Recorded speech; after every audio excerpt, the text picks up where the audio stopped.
A tragic crime that shook Melbourne. 24-year-old rapper ChrisHabiyakare was shot and killed during a violent home invasion. Now, the man responsible, MustafaAlhassan, has pleaded guilty to homicide. With shocking details emerging in court, including the victim's father's heartbreaking statement, let's break down the case and what's next for Alhassan's sentencing. A man who shot and killed rapper ChrisHabiyakare in Melbourne's West in 2021 has pleaded guilty to homicide. Chris Habiyakare, 24, was killed when a group of masked armed intruders, including MustafaAlhassan, broke into his Essex St home in Sunshine North on the 24th of August, 2021.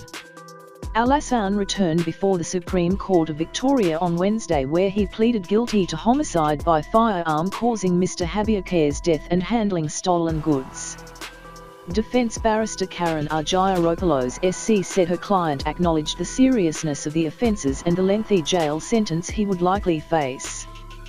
While we say that the shooting occurred spontaneously, the consequences of what occurred in those few short minutes Mr. Alhassan will have to live with for the rest of his life, she said. Outlining the case, Crown Prosecutor Raymond Gibson KC said the then 18-year-old man, alongside 3 co-offenders, forced their way into Mr. Habiyakare's home with the intention of robbing him. Mr. Gibson said the Crown alleged 2 of Alhassan's co-offenders were armed with weapons, including a machete and a taser, during the Essex St home invasion, while Alhassan was armed with a loaded, sawn-off .22 firearm. The intruders knocked on Mr. Habiyakare's front door about 8:30 p.m, before a struggle ensued, the court heard. Mr. Habiyakare allegedly said, "Whoa, whoa, you're going to shoot me," before Alhassan shot him once in the chest. Alhassan deliberately and intentionally, albeit without murderous intent, fired 1 shot in the direction of Mr. Habiyakare, Mr. Gibson said. The 4 offenders then fled the scene in a red Holden Astra, with its plates subsequently falsely reported stolen to police the next day. Mr. Habiyakare was hosting friends at the time of the incident, with many fleeing from the address during the altercation. The group knew at the time the house was occupied by Mr. Habiyakare, Mr. Gibson said. They did not expect there would be the numbers of other people present in the home. Following the incident, the prosecution said Alhassan and one of the co-offenders planned another home invasion in Melbourne in November of the same year.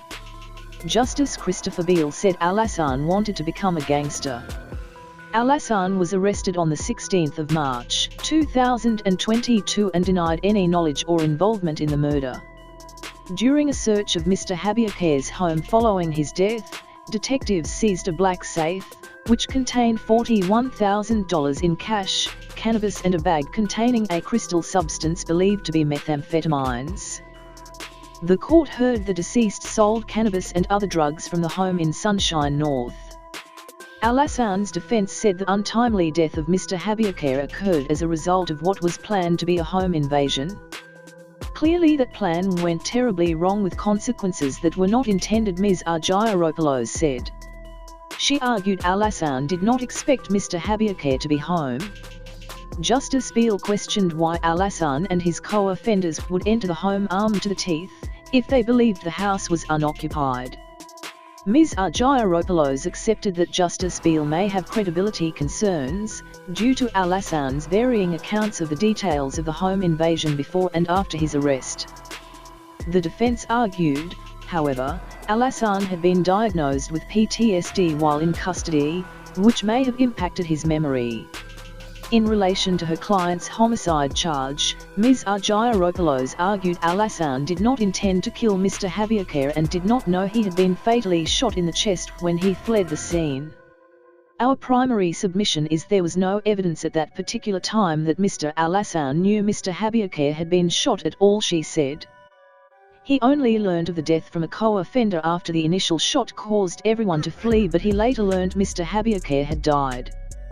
5 people delivered victim impact statements to the court, including Mr. Habiyakare's father Belvrand Habiyakare, and friends August Narani Ibagara and Maya Wolkowski.